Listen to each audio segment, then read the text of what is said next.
तो ये सार्थक क्या होता है, जब हम कुछ मापते हैं तो मान लेते हैं, जैसे अगर मापे हम लोग 98 या 99 तक, तो कहते हैं कि ये 100 है या 100 मान लेते हैं। तो इस कंडीशन में हम कहते हैं, लेकिन जो हमारे पास अभी 1 एक जो भी बचा एक अंक, वो हमारे पास एक उसका संदिग्ध अंक हो जाता है, तो इसको तुलना हम लोग नहीं कर पाते। तो इससे सार्थक अंक का साथ दिया जाता है। उसमें क्या कहते हैं, किसी भी राशि को एक निश्चित मान लिया जाता है कि उसमें इतना त्रुटि या हो सकता है या इतना इसमें सार्थकता है। तो जैसे हम लोग मापे अगर किसी भी राशि को, तो हम इसके सार्थक अंक की परिभाषा देते हैं, उन अंकों की संख्या को जिनके द्वारा किसी राशि के निश्चित रूप से व्यक्त रहता है सार्थक अंक कहलाता है। यानी कि कोई भी अंक लेंगे और उसको निश्चित एक मात्रा लिख देंगे और उसको मात्रा लिखने के बाद कह देंगे कि ये पूरी तरह से सार्थक है, तो यह उसका कहलाता है सार्थक अंक। देखते हैं सार्थक अंक ज्ञात करने की विधि। पहले होता है सार्थक अंक में होता है कि जो हमारे पूर्णांक संख्या होती है 1 से लेके 9 तक, ये सभी सार्थक अंक होते हैं, ये सभी सार्थक अंक होते हैं।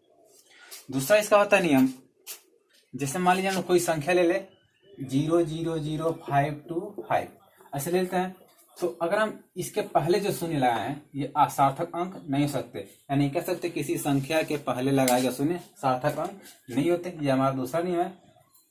तीसरा नियम आता है कि यदि कोई संख्या है, जैसे मान लीजिए 525, इधर लगाते हैं हम लोग 0, तो हम पीछे लगाने पर क्या आते हैं, वो भी सार्थक अंक मान लिए जाते हैं। उस तो ये तीसरा मान्य हो गया। चौथा करता है कि बीच में आ जाए, मान लीजिए 525 अगर बीच में भी आ जाए तो ये भी शून्य क्या आ जाएगा, सार्थक अंक माने जाएंगे। इसके बाद अगर आता है मान लीजिए हमारा दशमलव है 525.00, तो जब पॉइंट लग जाता है तो ये दशमलव जो है ये सार्थक अंक नहीं होते। लेकिन अगर इसके बाद 525 × 003 आ जाए और तो इन सबको सार्थक अंक हमें मानना पड़ता है। यानी कि देखिए हमारे पास कुल मिलाकर 6 नियम बनते हैं। इन 6 नियम को याद रखिए कि 1 से लेकर 9 तक सार्थक अंक होते हैं। 0 के पहले पूर्णांक संख्या के पहले अंक सार्थक अंक नहीं होते।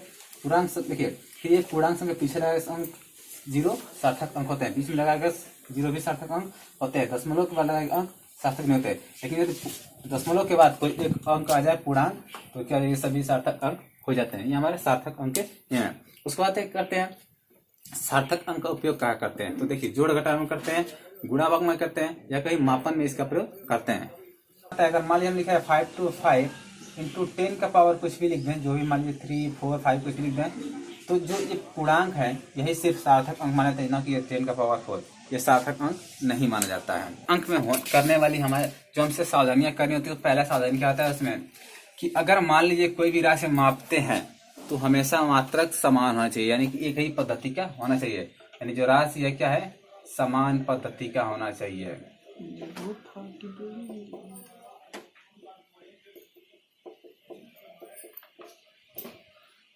यदि उनको घात में विभक्त करते हैं 10 की घातों में, तो क्या होना चाहिए कि जो भी घात होंगे दोनों राशियों के एक ही घात बराबर होने चाहिए। यानी जो घात होंगे हमेशा एक दूसरे के बराबर होने चाहिए, दूसरा नियम।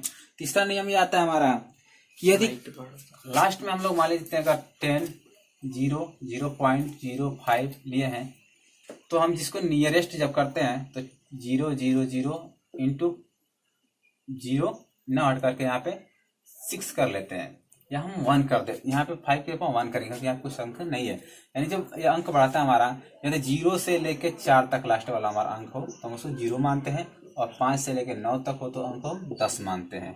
यानी 10 मानते हैं, एक संख्या पिछली संख्या में एक बढ़ा देते हैं। इस तरह से हम इसे गिनते हैं। कहते हैं कोटिमान की। देखिए कोटिमान क्या होता है, तो अगर कहा जाए कि सार्थक अंक का दूसरा रूप कोटिमान होता है, तो ये कहना गलत नहीं होगा। देखिए सार्थक अंक में क्या था कि अभी हमने पॉइंट देखा तो सार्थक अंक लिख रहे थे। इसमें क्या होता है कि उसी सार्थक अंक को, बड़ी संख्या को 10 की घात में लिख देना कोटिमान कहलाता है। यानी कि हम कह सकते हैं कि सार्थक अंक जो लिख रहे हैं ठीक उसी तरह इसको भी कोटिमान को 10 की घात में लिखेंगे तो कोटिमान कहलाएगा। तो देखिए अब इसमें भी वही नियम है कि यदि 10 का घात जो है 0 से लेकर 4 तक है तो हम लोग 0 मानते हैं, और 5 से लेकर 9 तक है तो 2 गुना 10 मानते हैं। बस इसमें कोटिमान में यही होता है, इसमें नियरेस्ट मान ज्ञात किया जाता है, तो इसी कोटिमान। उसके बाद बात करते हैं यथार्थता एवं परिशुद्धता। तो देखिए अल्पतमांक क्या होता है, किसी भी यंत्र द्वारा पूर्णतः सार्थक मापे जाने की सीमा को हम लोग अल्पतमांक कहते हैं। यानी कि अगर 100 है, हमने कोई संख्या 100 लिया और कोई यंत्र इसे नापते नापते इसे 99 तक ही जा पाए तो इसकी सार्थकता 99 होगी, और इसके जो बीच में छूट जाएगा वो इसमें त्रुटि कहलाता है। किसी यंत्र की यथार्थता जो होती है, अब बात करते हैं यथार्थता। ये क्या होती है? यथार्थता में होता है हमारा कि किसी यंत्र का सीमा तक मापना, यानी कि उसके राशि को, जिसे कम माप की राशि को उस माप के शुद्ध रूप में मापा जा सके, उसकी यथार्थता कहलाती है। यानी कि अगर जितना अधिक तक माप करके चले वो इसकी यथार्थता कहलाती है। इस यथार्थता का दूसरा नाम परिशुद्धता भी होता है।